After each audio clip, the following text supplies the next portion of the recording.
जय हिंद दोस्तों, अपना YouTube चैनल सूरजपत क्लासेज में आप सभी को हार्दिक स्वागत है। आइए आज के वीडियो में हम लोग सर्कल से जितना भी ऑब्जेक्टिव सवाल था पूछा हुआ उस सब को आज हम लोग प्रैक्टिस करेंगे, क्योंकि प्रैक्टिस करने से हमारा ऑब्जेक्टिव क्लियर हो जाएगा। मैं आपसे एक यही रिक्वेस्ट करूंगा कि अगर आप नए हैं तो अगर अभी तक आप ब्रीथ का पहला वीडियो नहीं देखे हैं तो मैं आपसे ही रिक्वेस्ट करूंगा कि ब्रीथ का सबसे पहला वीडियो अवश्य देखें, क्योंकि उसमें मैंने सारा कॉन्सेप्ट भी बता दिया हूं और कुछ उसमें ऑब्जेक्टिव भी करा दिए हैं। ठीक है, क्योंकि कॉन्सेप्ट क्लियर रहेगा तो आपको ऑब्जेक्टिव और सब्जेक्टिव सारा क्लियर हो जाएगा। तो इसलिए मैं आपसे ही रिक्वेस्ट करूंगा कि आप अगर पहला वीडियो नहीं देखे हैं तो आप पहला वीडियो अवश्य देखें। चलिए, तो समय को लेट न करते हुए, व्यर्थ नहीं करते हुए हम लोग डायरेक्ट सवाल से बातचीत करेंगे और इसको हम लोग समझने की कोशिश भी करेंगे। तो आइए क्वेश्चन क्या कहता है यहां से समझिएगा। कहता है पहला सवाल कि किसी वृत्त के केंद्र से 5 सेंटीमीटर दूर, सबसे पहले आपको क्या करना है कि सबसे पहले को वृत्त खींचना है, सर्कल बनाना है। तो मैं यहाँ पे क्या करता हूँ कि यहाँ पे एक वृत्त खींच देता हूँ, सर्कल मैंने बना लिया। मैंने सर्कल बना लिया। अब कहता है कि वृत्त के बीच में क्या होता है जी, केंद्र होता है। ठीक है, यहाँ पे इसको मैंने नाम दे देता हूँ ओ। वृत्त के केंद्र क्या नाम दे दिया, ओ दे दिया। कहता कि किसी वृत्त के केंद्र से 5 सेंटीमीटर दूर स्थित बिंदु ए, वृत्त के केंद्र से 5 सेंटीमीटर दूर एक स्थित बिंदु ए है। क्या है, ए। तो चलिए यहां से मैं यहाँ पे खींच देता हूं आपको दिखाने के लिए। देख लीजिए, यहाँ पे ये लाइन जो है, यहाँ पे बिंदु ए नाम दे दिया। इसकी दूरी है 5 सेंटीमीटर। कितना दूरी है, ओ से लेके ए तक की दूरी 5 सेंटीमीटर सवाल में बोला था। अब कह रहा खींची गई स्पर्श रेखा की लंबाई 4 सेंटीमीटर है। तो चाहे तो यहाँ से स्पर्श रेखा इधर ले जाइए, नहीं तो फिर इधर ले जाइए। इधर ना कहीं दोनों में से, कि वृत्त के बाह्य बिंदु से 2 स्पर्श रेखा खींचा जा सकता है। कितना, तो 2 केवल। तो चाहे तो आप इधर खींच सकते हैं, नहीं तो इधर भी खींच सकते हैं। तो यहां से इस तरीका से स्पर्श रेखा यहाँ पे किया और ई जो होगा वृत्त का त्रिज्या होगा। इसको नाम देते हैं यहाँ पे बी। क्या नाम देते हैं, बी। ए बी जो होगा वृत्त की स्पर्श रेखा होगा और ओ से ए तक का जो केंद्र से दूरी है, और ओ बी जो होगा त्रिज्या होगा। तो कहता है स्पर्श रेखा की लंबाई 4 सेंटीमीटर है। स्पर्श रेखा की लंबाई 4 सेंटीमीटर है। मैं आपको एक बात बता रहा हूं कि वृत्त के केंद्र से स्पर्श रेखा पर ये जो खींचा गया वो भी त्रिज्या है, यहाँ पे 90 डिग्री हमेशा बनता है। कितना बनता है, यहाँ पे 90 डिग्री बनता है। क्यों कि वृत्त के केंद्र से स्पर्श रेखा के स्पर्श बिंदु पर डाला गया है लंब होता है। तो जब ये 90 डिग्री हो गया, हमको यहाँ से ओ बी का मान ज्ञात करना है, त्रिज्या। यही ना आर कहलागा त्रिज्या, ओ बी यानी आर का मान ज्ञात करना है। तो बोलिए यहां से जब ये 90 डिग्री, तो 90 डिग्री के सामने वाला जो कोण होगा ये हो जाएगा कर्ण। क्या बनेगा, कर्ण। तो चलिए हमको ओ बी ज्ञात करना है, तो ओ बी बराबर फॉर्मूला क्या लगाएंगे, ओ बी बराबर लगाएंगे कि कर्ण का स्क्वायर, क्योंकि ये समकोण त्रिभुज बन गया तो लिखेंगे कि कर्ण का स्क्वायर बराबर, यानी कि रूट अंडर, कर्ण कौन है तो ओ ए, कौन है ओ ए, ओ ए का स्क्वायर, कर्ण स्क्वायर माइनस लंब। लंब तो ही हो गया लेकिन आधार के ना काम करेगा ये वाला, तो यानी कि कहेंगे ए बी का होल स्क्वायर। तो चलिए ओ ए का मान कितना दिया है, ओ ए का मान दिया है 5 सेंटीमीटर, तो 5 का स्क्वायर माइनस ए बी का मान कितना दिया है, ए बी का मान 4 सेंटीमीटर, तो 4 सेंटीमीटर का होल स्क्वायर करेंगे। तो 5 का स्क्वायर 25 हो जाएगा, माइनस 4 का स्क्वायर 16, 25 में से 16 जाएगा रूट 9 और 9 का वर्गमूल 3। तो 3 सेंटीमीटर यहाँ से त्रिज्या, यानी कि ओ बी का मान 3 सेंटीमीटर मेरा आंसर हो जाएगा। 3 सेंटीमीटर मेरा आंसर होगा। वृत्त की त्रिज्या यही ना ज्ञात करना था, ओ बी का मान वृत्त की त्रिज्या, तो 3 सेंटीमीटर, यानी ऑप्शन नंबर मेरा यहाँ सी करेक्ट होगा। मैंने आपको कॉन्सेप्चुअल समझा रहा हूं इसलिए इतना टाइम लग रहा है, नहीं तो आप एक बार समझ जाइएगा तो फिर दोबारा प्रैक्टिस कीजिएगा तो बहुत जल्दी आप कर पाइएगा। इसको इस तरीके से सोचना था कि वृत्त के केंद्र से एक बिंदु 5 सेंटीमीटर था। ठीक है, एक स्पर्श रेखा की लंबाई 4, तो यहाँ पे समकोण बनेगा क्योंकि वृत्त के केंद्र से स्पर्श पर डाला गया है ना जी लंब होता है। तो ये 90, तो इस कर्ण हो गया। हमको चाहिए OB का मान, तो कर्ण में से कर्ण का स्क्वायर माइनस ई वाला भुजा घटेगा, की वाला भुजा ज्ञात करना था। तो 5 का स्क्वायर यानी 25 और ये वाला घटेगा, 4 का स्क्वायर 16, तो 25 में से 16 जाएगा 9 और 9 का वर्गमूल 3 होता है। तो ऑप्शन नंबर 3 मेरा राइट होगा। लेकिन बहुत बच्चे ऐसे भी हैं जिनको ये सब बात पता नहीं है, तो इसलिए मैं थोड़ा डीप में पढ़ा दे रहा हूं, ठीक है। तो चलिए क्वेश्चन पहला क्लियर हुआ। क्वेश्चन नंबर हम लोग यहां से 2 पे चलते हैं। आइए क्वेश्चन नंबर नेक्स्ट को हम लोग यहां से देखते हैं। चलिए आइए बात करते हैं क्वेश्चन से। क्वेश्चन 2 कहता है कि 2 भिन्न त्रिज्याओं वाले वृत्त हमेशा होते हैं। 2 भिन्न त्रिज्या, 2 भिन्न त्रिज्या कहने का मतलब कि 2 वृत्त हैं जो अलग अलग त्रिज्या के है ना। 2 भिन्न त्रिज्याओं वाले वृत्त हमेशा होते हैं। तो मैंने आपको त्रिभुज में भी बताया था बात, अगर आप त्रिभुज का भी ऑब्जेक्टिव नहीं देखे हैं तो वहां से भी समझ सकते हैं। मैंने बताया था कि जो आकृति सर्वांगसम होती है वो आकृति समरूप भी हो जाएगा, लेकिन जो आकृति समरूप होगा वो आकृति सर्वांगसम नहीं होता है। मैंने आपको नोट में भी करके बताया था कि सभी सर्वांगसम समरूप हो जाते हैं, लेकिन सभी समरूप सर्वांगसम नहीं होते हैं। सर्वांगसम में एक दूसरे को फिगर पूरा ढकना चाहिए, लेकिन समरूप में एक दूसरे को फिगर पूरा न भी ढकेगा तो भी चलेगा, लेकिन दोनों का फिगर एक जैसा होना चाहिए। किसमें? समरूप में। समरूप में फिगर बड़ा छोटा हो सकता है, लेकिन सर्वांगसम में बड़ा छोटा नहीं हो सकता है, ठीक है। तो यहां पे कह रहा है कि 2 भिन्न त्रिज्याओं वाले वृत्त हमेशा होते हैं। 2 भिन्न त्रिज्या कहने का मतलब कि एक 2 सेंटीमीटर की त्रिज्या मान लीजिए, एक 3 सेंटीमीटर की त्रिज्या मान लीजिए, ऐसे समझ सकते हैं। कैसे कि यहाँ पे मैंने 2 वृत्त बना दिया, तो यहाँ पे एक वृत्त की त्रिज्या मैंने 2 मान लेता हूं और एक वृत्त की त्रिज्या मैं यहाँ पे 3 मान लेता हूं। तो क्या ये दोनों वृत्त क्या होंगे? सोचिए, पहला ऑप्शन है कि सर्वांगसम, बी में है कि समरूप, सी में है सर्वांगसम और समरूप दोनों, और डी में ए नो टी इनमें से कोई नहीं। ए नो टी का मतलब होता है नन ऑफ दीज। तो बोलिए 2 भिन्न त्रिज्या वाले वृत्त क्या होंगे?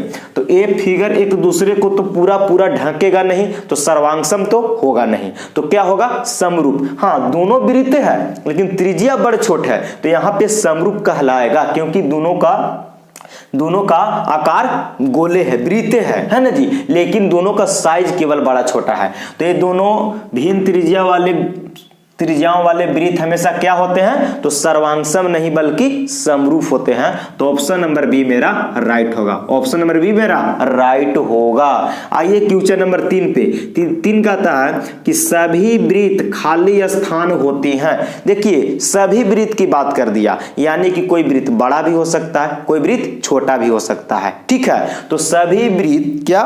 सभी वृत्त होते हैं, तो सभी वृत्त क्या आ जाएंगे? तो सभी वृत्त समरूप के अंतर्गत आ जाएंगे, सर्वांगसम के अंतर्गत नहीं आएंगे। तो ऑप्शन नंबर ए मेरा राइट होगा कि सभी वृत्त समरूप होते हैं। सभी वृत्त समरूप होते हैं, और 2 भिन्न त्रिज्याओं वाले वृत्त भी हमेशा समरूप होता है। लेकिन यही सवाल ऐसे घुमा के पूछता कि समान त्रिज्या वाले वृत्त, देखिए सवाल को, समान मतलब कि त्रिज्या बड़ा छोटा नहीं है, समान त्रिज्या वाले वृत्त क्या होते हैं? तो समान त्रिज्या वाले वृत्त हमेशा सर्वांगसम होंगे, क्योंकि दोनों का त्रिज्या बराबर है। तो त्रिज्या बराबर है तो वृत्त भी बराबर होगा, और जब वृत्त दोनों बराबर होगा तो सर्वांगसम हो जाएगा। क्लियर? तो चलिए यहां से हम लोग यहां से सब कर लिए सवाल। अब हम लोग यहां से नेक्स्ट क्वेश्चन को आगे की ओर बढ़ते हैं।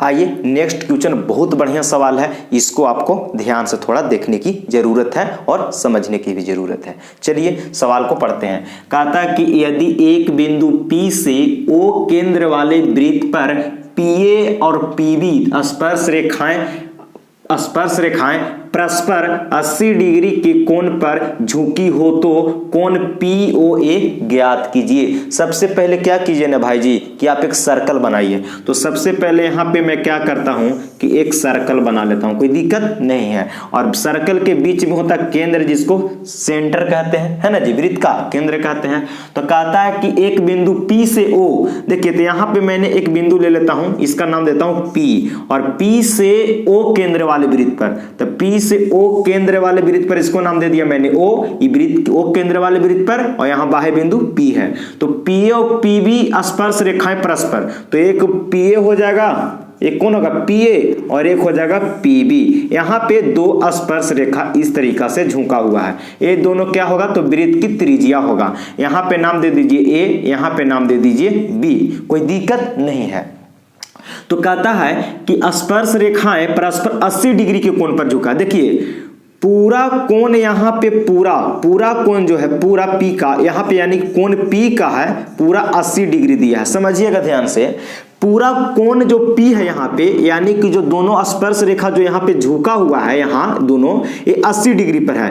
तो जब यहाँ दोनों पूरा 80 डिग्री है तो ई वाला हो जाएगा 40 डिग्री और ई वाला हो जाएगा 40 डिग्री। क्यों? क्योंकि स्पर्श रेखा की लंबाइयां बराबर होती है, क्योंकि स्पर्श रेखा की लंबाइयां बराबर होती है। अच्छा, और जब यहाँ से O से A पर यह स्पर्श रेखा पर त्रिज्या है, यहाँ पे भी 90 डिग्री होगा और यहाँ पे भी 90 डिग्री होता है। क्यों? क्योंकि केंद्र से स्पर्श बिंदु से स्पर्श रेखा पर डाला गया त्रिज्या लंब होती है। यहाँ पे भी 90, यहाँ पर भी 90। अगर मैं पूरा कोण की बात करूं, यहाँ पे पूरा यहाँ से लेके यहाँ तक, तो मैंने आपको पीछे भी बताया था कि यहाँ की कोण और यहाँ केंद्र का कोण और जहां स्पर्श रेखा झुकेगा, दोनों का कोण का जोड़ होता है 180। इन पूरा दोनों कोणों का जोड़ होता है 180। तो पूरा यहाँ पे 80 दिया है कोण P, तो कोण O कितना होगा? देखिए AOB, यानी कि कोण AOB पूरा होगा 100 डिग्री, क्योंकि P है पूरा अकेले 80, तो 100 तब ना 100 80 180 होगा। देखिए यहाँ पे भी 90, यहाँ पे भी 90, तब ना 90 90 180, क्योंकि ये पूरा चतुर्भुज बनेगा तो चतुर्भुज का कोण होता है 360। तो यहाँ पे पूरा 80, तो इसको दो भाग में बांट दिया 40 40, तो यहाँ पे पूरा हो जाएगा कोण AOB 100, तो इसको भी दो भाग में बांटिए तो पूरा 100 है। पूरा यहाँ पे AOB पूरा 100 है, तो दो भाग में बांट दीजिएगा तो ये हो जाएगा 50 डिग्री और ये हो जाएगा 50 डिग्री। सवाल में बोला है POA,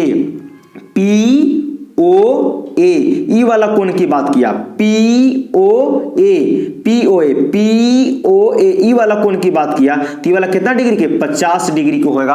ऑप्शन नंबर बी मेरा राइट हो गया, ऑप्शन नंबर बी मेरा राइट हो गया। ऐसे ही सवाल ऑब्जेक्टिव में आते हैं, तो आपको डायरेक्टली सोचना है। मैंने तो समझाने की कोशिश कर रहा था आप लोग की, इसलिए इतना लेट लग गया। देखिए कहेगा कि PO से केंद्र पर मिला देना है 80 डिग्री, पूरा 80, तो यहाँ पे पूरा 100, यहाँ पे 90 90, तो 100 के अधिक यहाँ पे कर देंगे 50 50, तो ये कर POA, तो POA हो गया 50 डिग्री, यहाँ पे मैंने कर दिया, तो ऑप्शन नंबर बी मेरा राइट हो गया। चलिए नेक्स्ट क्वेश्चन पे चलते हैं। यहां से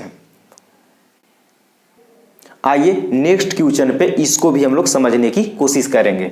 देखिए जी, क्वेश्चन बहुत इजी है, आप लोग के केवल समझने की जरूरत है। क्या करने की जरूरत है? समझने की जरूरत है, और किसी को अच्छा समझाने की भी जरूरत है। क्या है ना, अभी के माहौल में मैं अभी बहुत देखता हूं कि टीचर लोग अपने अंदाज से पढ़ाते हैं और बच्चे का लेवल देखते ही नहीं कि बच्चा का लेवल क्या है। वो टीचर अपने लेवल से पढ़ाते हैं और बच्चा का लेवल यहाँ पे रहता है, तो टीचर का लेवल पढ़ाया हुआ ऐसे चला जाता है और बच्चा का सोच ऐसे चला जाता है, दोनों का सोच मिलता ही नहीं है। लेकिन अगर बच्चा का लेवल किस तरीका का है, अगर उस तरीका का कंटेंट मिलेगा, थोड़ा सा ठीक है समय ज्यादा लगेगा लेकिन समझ में तो आएगा ना। तो देखिए, अगर टीचर अपना लेवल से पढ़ा रहा, बच्चा अपना लेवल से पढ़ेगा तो कैसे होगा? बच्चा के लेवल से ही चलना पड़ता है, नहीं तो अगर बच्चा का लेवल बेसिक खराब है, अगर मैं हाई लेवल से पढ़ाऊंगा तो बच्चा को ऊपर ऊपर चला ही जाएगा, है ना, समझ में नहीं आएगा, तो आपको पढ़ने में दिक्कत ही होगा। ऐसे ऐसे होते ही रहते हैं। तो चलिए इस सवाल को हम लोग आराम से कोशिश करेंगे बनाने की। तो कहता है कि दो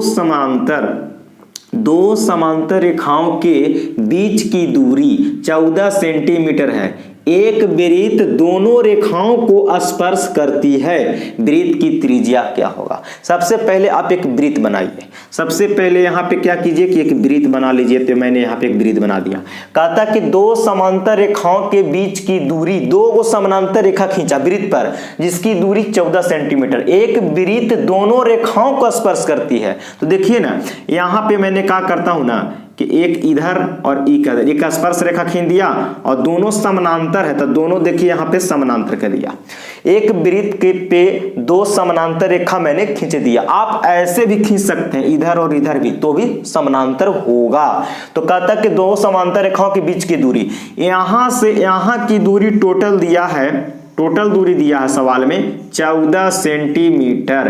तो वृत्त के केंद्र से ही गुजरेगा, सिंपल सी बात है। तो ये वृत्त का क्या कहलाएगा जी? व्यास कहलाएगा। इसको नाम दे दीजिए ए, इसको नाम दे दीजिए ओ, इसको नाम दे दीजिए बी। यानी कि ए ओ बी जो होगा, ए ओ बी, वो वृत्त का क्या होगा? तो वृत्त का व्यास होगा। वृत्त का व्यास है, क्या है? वृत्त का व्यास है, क्योंकि केंद्र से ही गुजरेगा, समानांतर है तो। और वृत्त के सबसे बड़ी जीवा ही वृत्त का व्यास भी कहलाता है, आपको मैंने बताया था। तो पूरा यहां से यहां तक की दोनों समानांतर रेखा है। देखिए समानांतर एक दूसरे के ऊपर है, कहीं काट तो नहीं रहा है। अच्छा, दोनों के बीच की दूरी सवाल में 14 सेंटीमीटर, तो दोनों की बीच की दूरी 14 सेंटीमीटर। तो एक दोनों रेखाओं को स्पर्श करते बाद देखिए वृत्त जो है यहां पे भी स्पर्श, दोनों रेखा का स्पर्श कर रहा है और यहां पे भी स्पर्श कर रहा है। तो वृत्त की त्रिज्या, तो जब OAB वृत्त का व्यास है, तो त्रिज्या जो होता है व्यास का आधा होता है। तो AOB का मान दिया है 14 सेंटीमीटर। तो हमको यहां से OA का मान चाहिए, किसका? OA, यानी कि त्रिज्या। तो OA कितना होगा? तब वृत्त व्यास का आधा था, 14 का आधा 2 से भागा देंगे तो 2 से हो जाएगा 7 सेंटीमीटर। तो 7 सेंटीमीटर हो जाएगा वृत्त का त्रिज्या, क्योंकि पूरा व्यास है 14, तो त्रिज्या कितना होगा? तो त्रिज्या होगा यही 7 सेंटीमीटर हो जाएगा। ऑप्शन नंबर बी मेरा यहां से करेक्ट हो गया। क्या हो गया? करेक्ट हो गया। तो चले नेक्स्ट क्वेश्चन पे। हाँ, आप आराम से थोड़ा सा ध्यान देखने की जरूरत है, आपको एकदम बिल्कुल समझ में आएगा। ठीक है, चलिए नेक्स्ट क्वेश्चन पे आते हैं। आइए नेक्स्ट क्वेश्चन को हम लोग समझते हैं, क्या सवाल कहता है। जैसे जैसे सवाल बोलेगा मैं वैसे वैसे इसको फिगर बनाते चलूंगा। चलिए, कहता है कि किसी वृत्त के बाहरी बिंदु से कितनी स्पर्श रेखाएं खींची जा सकती है। आप एक वृत्त बना लीजिए समझने के लिए। चलिए भाई जी, मैंने एक वृत्त बना लिया। वृत्त, किसी वृत्त के बाह्य बिंदु से, मैंने यहाँ पे एक बाह्य बिंदु ले लेता हूं जिसको नाम देता हूं P। देखिए मैंने एक बाह्य बिंदु P ले लिया और कहता कि बाह्य बिंदु से कितनी स्पर्श रेखा। तो मैंने कॉन्सेप्ट में भी बताया था कि जब बाहर बिंदु, बाहर के एक बिंदु ना, तो बाहर के बिंदु से वृत्त पर 2 स्पर्श रेखा खींचा जा सकता है। कितना स्पर्श रेखा? 2 स्पर्श रेखा खींचा जा सकता है। यही हो गया जी। तो यानी कि 2 स्पर्श रेखा खींचा जा सकता है वृत्त के एक बाह्य बिंदु से, वृत्त पर 2 स्पर्श रेखा खींचा जा सकता है। तो ऑप्शन नंबर यहां से डी मेरा राइट होगा, 2 स्पर्श रेखा। हाँ, वृत्त के बाह्य बिंदु से 2 स्पर्श रेखा, लेकिन सवाल ऐसे पूछे कि एक वृत्त से कितने स्पर्श रेखा खींचा जा सकता है, तो इसको जवाब अनंत होगा, अनगिनत होगा। मैंने आपको कॉन्सेप्ट में बताया था। केवल वृत्त बोल देगा, केवल वृत्त, कि एक वृत्त से कितने स्पर्श रेखा, तो एक वृत्त से अनंत। कैसे देख लीजिए, यहां पे भी एक ऐसे स्पर्श रेखा, यहां पे भी एक ऐसे स्पर्श रेखा, यहां पे भी एक ऐसे स्पर्श रेखा, यहां पे भी एक ऐसे, यहां पे भी एक ऐसे। तो ऐसे ऐसे अनगिनत स्पर्श रेखाएं खींची जा सकती है। कितना वृत्त से? एक वृत्त से। लेकिन एक बिंदु से, बाहर बिंदु, बाहर के एक बिंदु से बोले तो 2 स्पर्श रेखा हो सकता है। ऑप्शन नंबर डी मेरा राइट। क्लियर हुआ? चलिए यहां से हम नेक्स्ट क्वेश्चन की ओर बढ़ते हैं। आइए नेक्स्ट क्वेश्चन को हम लोग यहां से देखते हैं। कहता है सवाल 7 नंबर कि किसी वृत्त के व्यास के दोनों किनारे से खींची गई स्पर्श रेखा हमेशा होती है। क्या होती है? समांतर होती है कि लंबवत होती है कि एक दूसरे को काटने वाली, कि डी में N O T, none of these, इनमें से कोई नहीं। तो सबसे पहले समझने के लिए हम लोग एक वृत्त बना लेंगे। मैंने वृत्त बना दिया। वृत्त के व्यास आप कैसे भी खींच सकते हैं, चाहे ऐसे खींचे चाहे ऐसे। तो चलिए ना, मैंने यहाँ पे वृत्त में एक व्यास इस तरीका से खींच दिया कि वृत्त का क्या है, AB एक वृत्त का व्यास है और बीच में केंद्र होता है, तो मैंने ओ केंद्र वाला मैंने वृत्त मान लिया। तो कहता कि किसी वृत्त के व्यास के दोनों किनारे, तो व्यास यहाँ AB व्यास है, तो एक किनारा व्यास का ए है, एक किनारा व्यास का बी है। तो कि दोनों किनारे से खींची गई स्पर्श रेखा, दोनों किनारे से खींची स्पर्श रेखा, एक बार बिंदु ए से ऐसे इस तरीका से स्पर्श रेखा खींचिए और एक बार बिंदु बी से इस तरीका से स्पर्श रेखा खींच दिए। तो वृत्त को दोनों स्पर्श रेखा कर रहा है ना। यहाँ पे ए जो है स्पर्श रेखा कर रहा है और यहाँ दोनों किनारा पर वृत्त का व्यास का स्पर्श कर रहा है। व्यास के दोनों किनारे से बोला था, तो व्यास के दोनों किनारे से यहाँ स्पर्श रेखा मैंने खींच दिया। अब सवाल का था कि किनारे से खींची गई स्पर्श रेखा हमेशा होती है, तो बोलिए ये दोनों जो स्पर्श रेखा होगा ये क्या है, एक दूसरे के समानांतर है। वही सवाल को उलट के पूछा गया है सवाल ही। तो देखिए यहाँ पे समानांतर होगा, क्या होगा, समानांतर। तो ऑप्शन नंबर मेरा ये यहाँ से राइट हो गया ना जी। क्योंकि एक कभी जाके आगे कटेंगे ही नहीं, क्यों, क्योंकि व्यास के दोनों किनारे पे है इसलिए, ठीक है। हाँ चलिए, तो नेक्स्ट क्वेश्चन को यहां से हम लोग कवर करते हैं। आप इसको अच्छा से समझ लिए होंगे। आइए इस क्वेश्चन को हम लोग बनाते हैं। कहता है सवाल 8 नंबर कि किसी वृत्त के बाह्य बिंदु P से दो स्पर्श रेखाएं PA एवं PB खींची गई है। यदि PA बराबर 8 सेंटीमीटर तो PB की लंबाई होगी।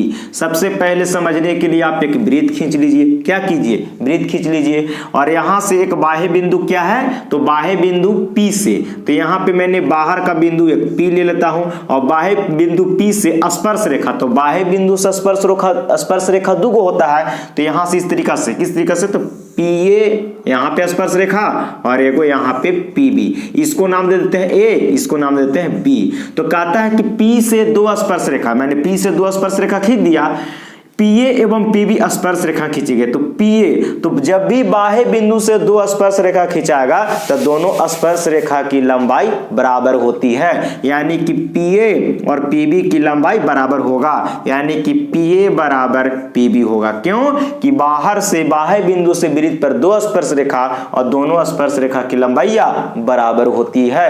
तो कहता है कि PA बराबर 8 सेंटीमीटर, तो PB की मान, तो PA ये वाला दिया है 8 सेंटीमीटर स्पर्श रेखा की लंबाई, तो PB की लंबाई कितना होगा, तो जब ये वाला 8 सेंटीमीटर तो ये भी 8 सेंटीमीटर ही होगा PB का लंबाई। क्यों, क्योंकि PA बराबर PB होता है, क्योंकि P बाह्य बिंदु है। तो यहां पे 8 सेंटीमीटर इसका आंसर हो गया। कितना, 8 सेंटीमीटर। तो इसका ऑप्शन नंबर C राइट होगा, C राइट होगा, 8 सेंटीमीटर करेक्ट हुआ। समझ में आया। हाँ, क्योंकि दोनों स्पर्श रेखा की लंबाइयां बराबर होती है। तो चलिए अब यहां से हम लोग नेक्स्ट क्वेश्चन पे चलते हैं। आइए नेक्स्ट क्वेश्चन को हम लोग यहां से देखते हैं। क्वेश्चन नंबर 9 कहता है कि वृत्त के केंद्र पर बना कोण होगा। तो वृत्त के केंद्र पर हमेशा 360 डिग्री का कोण होता है, आप याद कर लीजिए। वृत्त के केंद्र पर देखिए, यहाँ पे मैंने एक वृत्त बना देता हूँ, वृत्त के केंद्र यहाँ पे, तो यहाँ वृत्त का जो केंद्र होता है गोल होता है, यानी कि गोले गोले का कोण यहाँ पे 360 डिग्री होगा। तो कोई आपसे पूछे कि वृत्त के केंद्र पे कितना डिग्री का कोण होता है, तो 360, तो ऑप्शन नंबर C मेरा राइट होगा। वृत्त के केंद्र पर बना कोण होगा तो 360 डिग्री। Next question 10 number.